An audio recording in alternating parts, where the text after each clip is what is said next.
Hemos llegado al día viernes de la lección número 8 y por la gracia de Dios hemos aprendido muchísimo y todo lo que corresponde ahora es llevarlo a la práctica. Pero nuestro pastor Dani Perla está con nosotros para que al hacer un breve resumen de lo que vamos a estudiar, esto nos pueda ayudar de tal manera que realmente sepamos o tengamos herramientas para vivir lo que hemos aprendido ya en la carta a los Efesios. Así que vamos a orar pidiendo la dirección de Dios para hacer nuestro resumen de hoy. Bondadoso Padre, estamos muy agradecidos por la gran lección que nos has dado durante esta semana. Queremos ser moldeados por Cristo y dirigidos por tu Espíritu Santo. Así que ayúdanos a ser sensibles a tu dirección. Lo pedimos en el nombre de Cristo Jesús. Amén.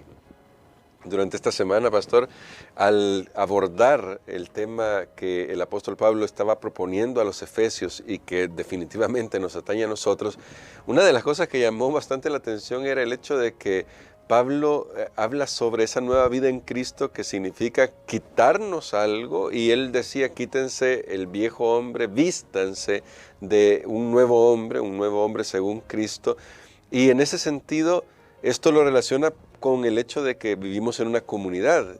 Y la pregunta es, pastor, entonces quiere decir que la iglesia tiene una función y no puedo ser cristiano fuera de la iglesia. Totalmente de acuerdo con esa declaración. La vida cristiana es una transformación total. Creo que ese punto ha quedado bien claro, de tal manera que hay esta figura de cambiarse de ropa. Por ejemplo, hay personas que tal vez van huyendo y van con cierta ropa, entonces lo que hacen es cambiarse porque las características estaban: mire, va tal persona con tal color de ropa y luego se cambia, pues es mucho más difícil. Ahora, en la vida cristiana nosotros estábamos antes, y es lo que Pablo decía, estábamos caminando a la perdición. Ahora Cristo nos encontró, ahora hay una nueva vida, pero esa nueva vida no se vive en solitario, se vive en comunidad, porque Dios tiene un cuerpo, Dios tiene una iglesia a la cual se nos hace un llamado de unidad, y yo creo que aquí es bien importante que la unidad es establecida, según hemos estudiado en lecciones anteriores, por la doctrina. Sí. Tenemos una doctrina, no es que cada uno cree lo que quiere, hay matices a veces, hay que construir sobre la base y el fundamento que es la verdad. Por supuesto, esto es infinito, claro, porque la enseñanza viene de Dios, Dios es infinito, pero vamos construyendo sobre lo que ya tenemos. No es que de repente quitamos esto, no, el sábado no era el día, era tal día. No, vamos construyendo, aprenderemos más cosas del sábado. Hay unidad doctrinal, vemos que hay una unidad moral en el estilo de vida, en ese caminar, hay una unidad. Y entonces el apóstol Pablo habla de todas estas cosas que fomentan a la unidad. Me ha llamado la atención que la conducta de una persona fomenta la unidad. Si cada uno hace lo que quiere, pues definitivamente no habrá unidad. Y hay un aspecto más que el apóstol Pablo toca de tantos temas tal vez que se podrían hablar sobre factores que ayudan para la unidad. Y justamente la lección abordó ese punto y es importante, pastor, ahora en este resumen que estamos haciendo, preguntarnos y quizás reflexionar sobre esto, más que preguntarnos, ¿por qué el apóstol Pablo escoge las palabras de todo lo que pudo haber dicho para fomentar la unidad o para demostrar también la madurez espiritual que una persona tiene? ¿Por qué escoge las palabras? Bueno, bien interesante que el apóstol Pablo también escoge el asunto de las palabras como un indicativo de esa nueva vida en Cristo, de ese nuevo hombre que tenemos. Ya nos despojamos del viejo hombre y entonces todas aquellas palabras de insultos, aquellas palabras mentirosas, aquellas palabras de chisme, eso es parte del viejo hombre. Entonces el apóstol Pablo une ese concepto porque él dice: despójense del viejo hombre, ahora hay un nuevo, ahora mis palabras, nuestras palabras tienen que provenir del Espíritu, porque es el Espíritu el que habita en nosotros. Él ya lo había mencionado en Efesios capítulo 1, es el que nos selló desde el momento que una persona creyó en Cristo. Así que todos nosotros sabemos el efecto que las palabras tienen. Una palabra, bueno, el apóstol Santiago lo compara a un incendio. Tristemente, recientemente vimos en las noticias una serie de incendios devastadores en Hawái, donde ciudades enteras han quedado reducidas a la nada, hoteles enteros, autos, personas han fallecido lastimosamente. ¿Y cómo comenzó eso? No comienza con toda una ciudad incendiándose, comienza en un punto, pero eso luego viene y arrasa. Bajo las condiciones adecuadas, pues eso se expande. Ahora, las palabras tienen ese mismo poder, usando la imagen que el apóstol Santiago usa de que son también como un incendio. Las palabras pueden edificar o pueden destruir, porque podemos arrasar para bien o para mal. Llama la atención que en la Biblia el Espíritu Santo también es definido en una figura de fuego. Y aquí está el punto.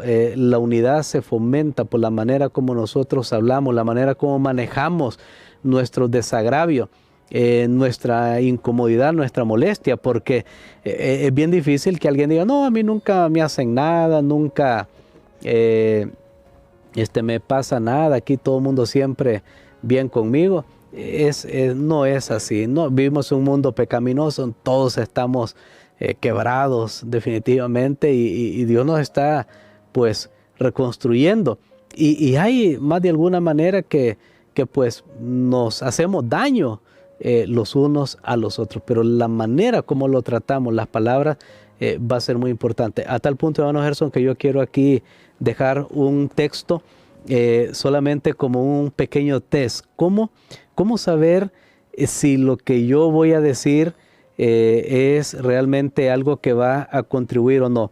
Efesios capítulo número 4, que es el texto que hemos estado estudiando,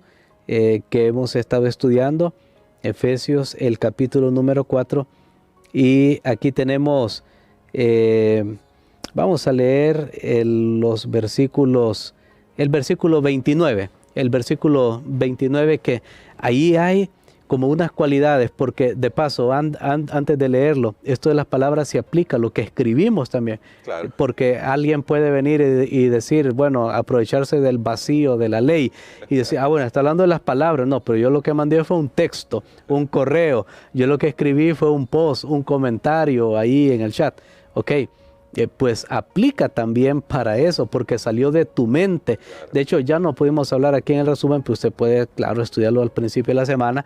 El apóstol Pablo habló de esa mente reprobada, esa mente vacía, sin Dios, que lleva a la degeneración, pero luego, recordemos, las palabras surgen en nuestra mente, ahí se expresan. Entonces veamos este pequeño test para saber cómo están nuestras palabras. Efesios 4:29. Que dice así: ninguna palabra malsana salga de vuestra boca, sino la que sea buena para edificar a otros según sea necesario, para que dé gracia a los oyentes. Muy bien, aquí vemos tres cosas bien importantes. Número uno, cuando dice ninguna palabra, o sea, y hay un momento que yo puedo decir algo, escribir algo ahí, que daña. No, nunca, no hay, ni una vez. No es que estaba bien enojado, no hay ninguna. Luego, número 2, dice ahí en este texto, la que sea buena para la necesaria edificación. Ahí hay dos palabritas, necesaria edificación. Así que otra prueba sería, esto que yo voy a decir, esto que voy a escribir, esto que voy a postear en las redes, esto que voy a comentar, ¿contribuye a la edificación?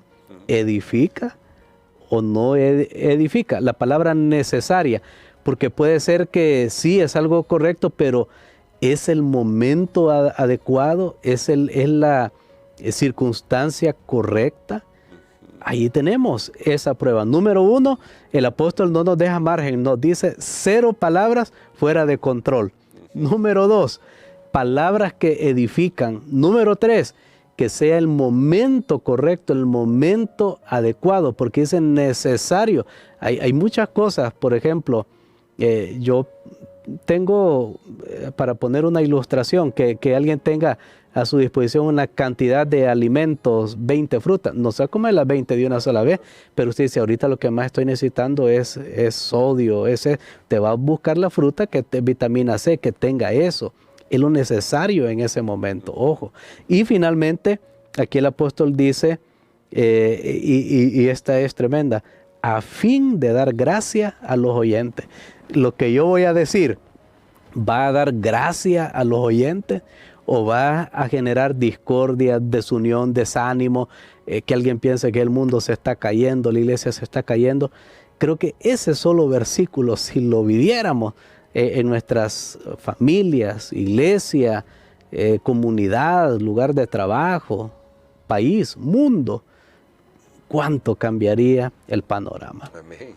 Y entonces, pastor, aprovechando que este es un gran consejo que nos ha dado con el texto bíblico, surge una pregunta: ¿cómo podemos aplicar este texto bíblico cuando surgen las discrepancias? Porque en algún momento va a surgir una discrepancia y tal vez no vamos a estar de acuerdo en algo, pero entonces, ¿cómo podemos aplicar ese texto de tal manera que esa discrepancia no nos conduzca a decir palabras que nos hieren? Muy bien, yo creo que hay un consejo que Elena de White dio. En este momento no puedo proveer la declaración, pero hay un consejo. Tal vez lo que podemos hacer es ponerlo en algún momento en los comentarios de esta lección para que ustedes lo tengan. Ella dijo, siempre que tengamos una discrepancia, una observación, pues no es que nos vamos a quedar callados. Claro.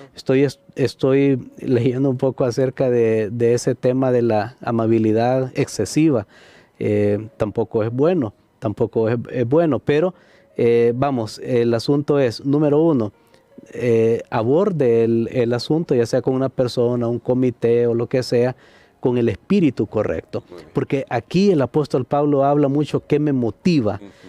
Por eso, porque después viene la ira y todo eso. La motivación para Dios es muy importante. Porque yo aún puedo llegar con un espíritu bien tranquilo, no me exasperé, pero dije cosas que dañaron, porque mi motivación no era la correcta. O sea, no estamos hablando solo del que grita y todo eso, no.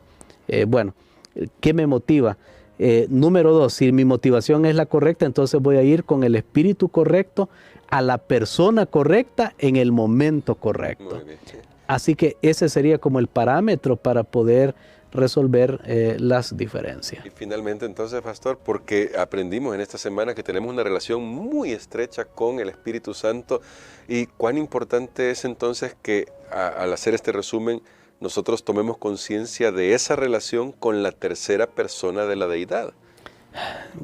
Esto, bueno, realmente es extraordinario que este texto tan lindo que habla acerca de lo que tiene que sufrir el Espíritu Santo por nosotros, Efesios 4:30, está ahí soportándonos literalmente.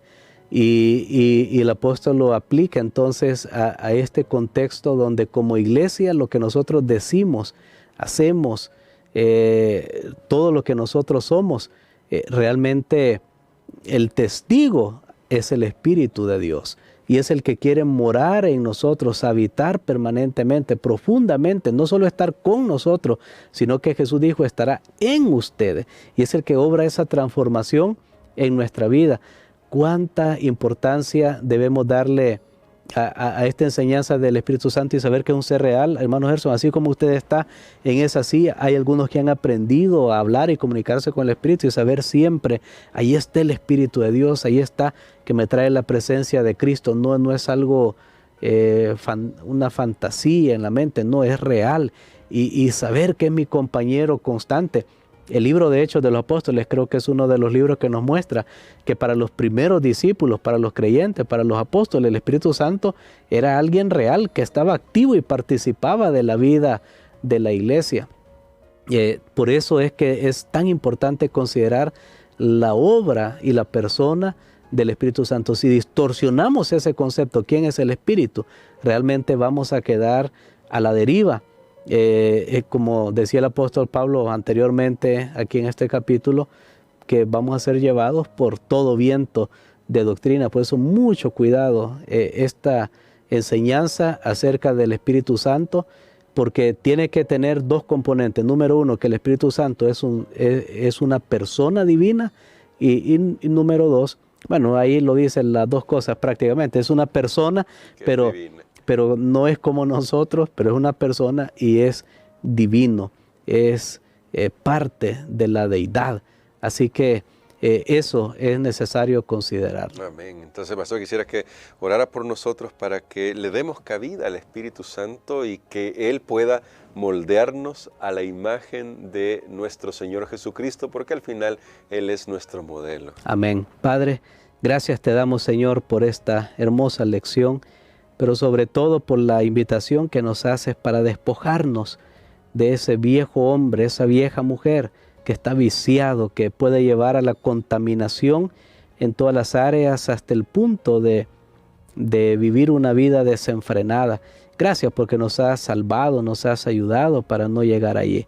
Pero ahora ayúdanos a crecer en Cristo y sobre todo, Padre, oramos para que tu Espíritu habite en nosotros, tome control de nuestra mente, nuestros pensamientos y de nuestras palabras, que sean las palabras necesarias que digamos, Señor, siempre para la edificación y para la gracia de aquellos que nos rodean. Lo pedimos en el nombre de Jesús.